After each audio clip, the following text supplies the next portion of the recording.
Hi, I'm going to walk you through real quick how to set up a summary of findings table in GradePro.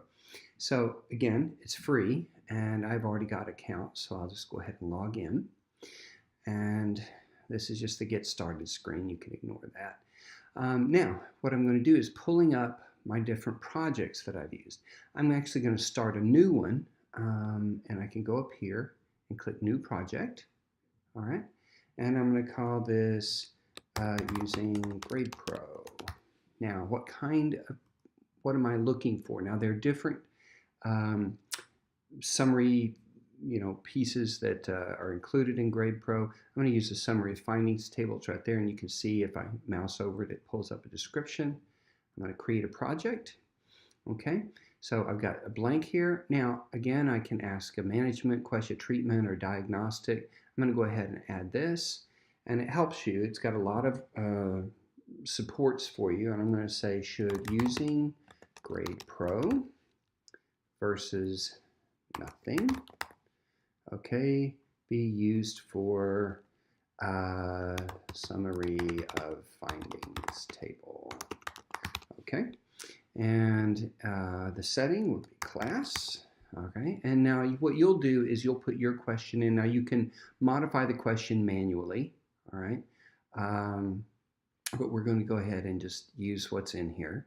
The question authors, Scott did this, all right? So I save this, and now what I'm going to do is go here, all right? Now I'm going to add my outcomes. Now, you remember you had your general question, but you may have several different outcomes. So I'm going to click on here. All right, I'm going to add an outcome, haha. And we're going to say, what kind is it? Well, I'm going to say it's dichotomous, and I'm dealing with pooled effects. Okay, so I'm going to, that's good, happy. Save that. Now I'm going to, what it's going to do is it's going to ask me compared to controls. So let's say, for instance, I had done a study where I had looked at classes across the past 6 years of evidence analysis, and what I'm looking for is, do the students who use GradePro, do they make higher grades? So this is basically kind of using the control value as, this would be the students who didn't use GradePro, using them as kind of as the reference. So let's say that students who on their final project on average made an 80, okay, and this is points. All right, I'm going to apply that, and you see I'm just getting in and clicking on these. Now the estimated effects, I'm going to call the mean difference in this case. What was the mean difference of those who used GradePro? How many points higher? And so let's say I had done a meta-analysis of each different class. I'm going to pretend each different class was a study, and this would be the mean difference you would get straight from your meta-analysis. And let's say that they made on average, people use GradePro, 15 points higher, okay? And that there's a confidence interval that went from 10 points up to 20 points, all right? So I'll apply that. Okay, so, I forgot to give my outcome a name. Grade on final project. Okay, and it was assessed by an evaluator, A-T-O-R. The length of follow-up, and here I'm just obviously, this would be for across the different studies. Ooh. Okay, that was lovely. All right, and let's say it was on average 2 days. And then the range of possible scores were a 0 on the final project to 100 on the final project. Again, this is for yours. You would have whatever your outcome name was, how it was measured. So if it was weight, it could have been measured, or let's say percent body fat, it could have been measured with DEXA, calipers, etc. Okay, what was the mean follow-up? So you're just going to put your information there about your outcome. You see that appears right there. Now I've already got this little, this one remains blank when I'm using continuous measures, because I've got I know what my control did. They didn't do anything. Their average was an 80, but guys who use, or the folks who used GradePro made 15 points higher, and I've got my confidence interval. Now, how many studies? What I'm going to do is, these were observational studies. I let people decide. I'm going to say these were before and after. Okay.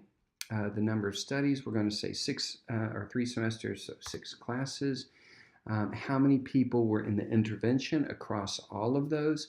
We're going to say 44, and the number of controls was, say, 67.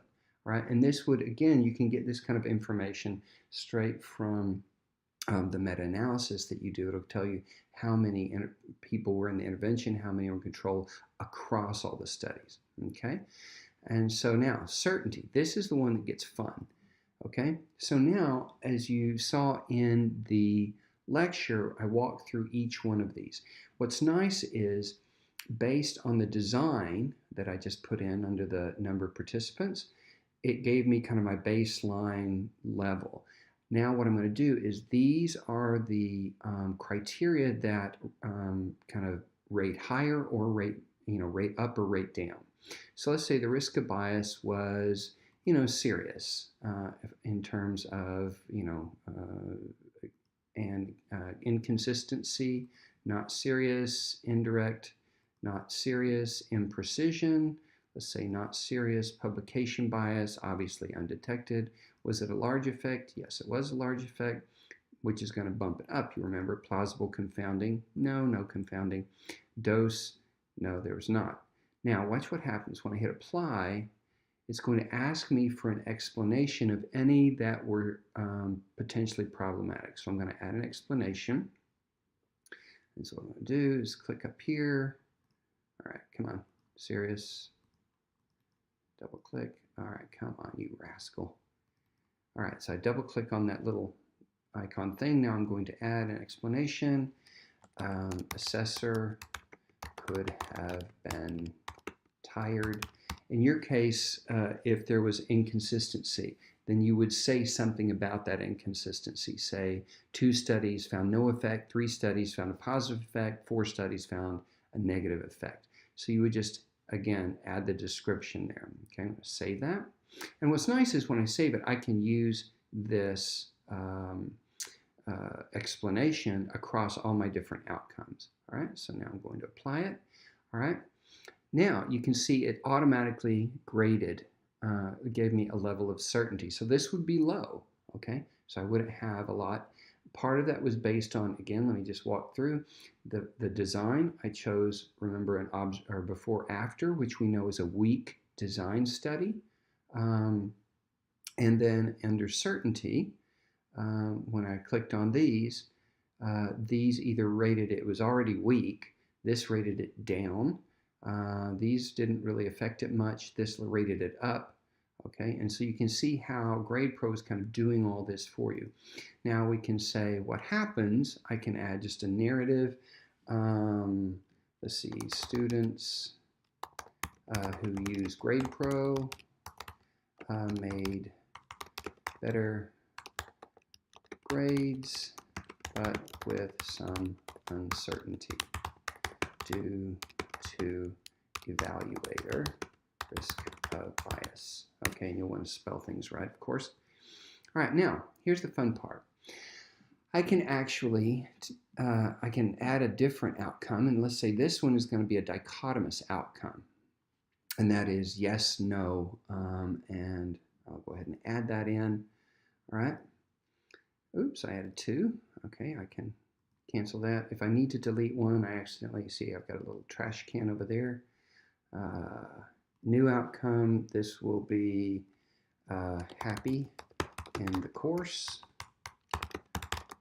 All right, measured by, let's say, a yes, no.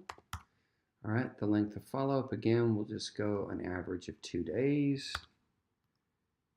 All right, apply that. Now, entering this one's going to be a little bit different. So in the control, how many people who did not use GradePro have were happy? And so we're going to say 20 of them were happy out of a total of, I forget what I had, 67 or something like that. Okay. Here it's going to calculate it's going to calculate a lot for you, so you don't really have to do much. Set the denominator at per 1,000, it says. So if I taught 1,000 students, here's how many in that not using GradePro would be happy. So I'm going to apply that. All right. So for the intervention, so how many had the event? We're going to say 35 out of a total of, I guess, well, I forget what I said, 45 students. Okay, I'm going to apply that. All right. And then I can put in my odds ratio. Let's say, and again, this is coming straight from my meta-analysis. Okay, so 2.5 with a confidence interval of 2.4 to 2.6. Okay, apply that. All right, and it tells me how many studies. Okay. Oh, so this is the total number of studies. Okay, so intervention that had the effect. The event. Oh, this is across the study. So again, yeah, you'll just pick that up from your thing. So then I would walk through this again. And so this time I'm just going to go not serious, not serious, not serious, not serious, undetected. Was there a large effect? I'm going to put a large effect. Plausible confounding, no. And a dose gradient, no. Apply. Okay. Oh, I have to define the study type. Okay. And so in this case, because see, I didn't give it the kind of the bottom line, what it was. Now I'm going to call this a cohort study. All right. The number of studies, again, we're going to be 6. The intervention totals, I'm going to apply that. This one gave me a moderate. Now, what's fun here is I need to get this into my final document. What I can do up here, you see, is export the table. I can export it to Microsoft Word. Okay, and there it is. I'm going to open it, and there it is. So I would include this along with in my the conclusions or of the study or in the results, and would be able to then tailor my narrative about how much confidence I have in answering this question based on the table.